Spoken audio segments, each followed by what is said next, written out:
अस्सलाम वालेकुम दोस्तों, सोप सीरियल मोहब्बत जे माग जे ईंदड़ नई एपिसोड में छा थींदो ऐं छा थियण वारो आहे। नई तफ़सीलात ॼाणण लाइ जेकॾहिं अव्हीं असांजे चैनल ते नवां आहियो त महिरबानी करे असांजे चैनल खे सब्सक्राइब कंदा, जीअं हर ईंदड़ नई ख़बर जल्द खां जल्द अवां ॿाहिरनि ताईं मुहैया थी सघे। दोस्तों, हाणे हलूं था ड्रामे जी तफ़सीलात जी तरफ़।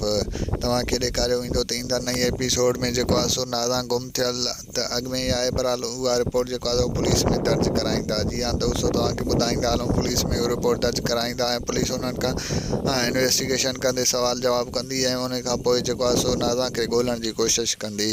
ऐं होॾां वरी तव्हांखे ॿुधाईंदा हलूं त जेको आहे सो मुजेरी बि हाणे पंहिंजे ॻोठ मां निकिरण जी तयारी पियो करे। तव्हांखे ॿुधाईंदा हलूं त मुजेरी ॻोठ जे कुझु माण्हुनि सां गॾिजी करे शहर वञण जो फ़ैसिलो कयो आहे। तंहिंखां पोइ इहा ख़बर जॾहिं ॻोठ जे नियाणियुनि खे पवंदी त तंहिंखां पोइ जेको आहे सो माई वधाई ऐं राणी ऐं मुजेरी खे चवंदियूं त जेको आहे सो असां बि हुते तव्हां सां गॾु हलंदियूंसीं। तंहिंखां पोइ मुजेरी जेको आहे सो पंहिंजी घरवारी सां मुखातिबु थींदे चवंदो त जेको आहे सो हिननि खे इहा ॻाल्हि कंहिं ॿुधाई आहे। तंहिंखां पोइ वधाई चवंदसि त इहा ख़बर असां ताईं पहुची चुकी आहे, तव्हां इन ॻाल्हि खे वधीक न लिकायो।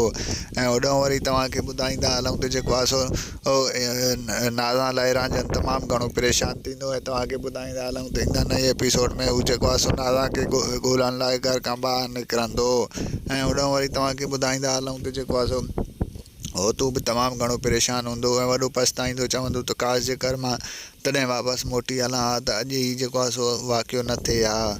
ऐं तव्हांखे ॿुधाईंदा हलूं त जेको आहे सो पाॾो बि उन्हनि खे चवंदो त अमां जेकॾहिं जेको आहे सो हूअ घर लाइ एॾो तंग हुई त पोइ तव्हां हुनखे छो न जेको आहे सो ॻोठु वापसि मोकिले छॾियो, तव्हां हुनखे ईअं अकेली छो मोकिले छॾियो।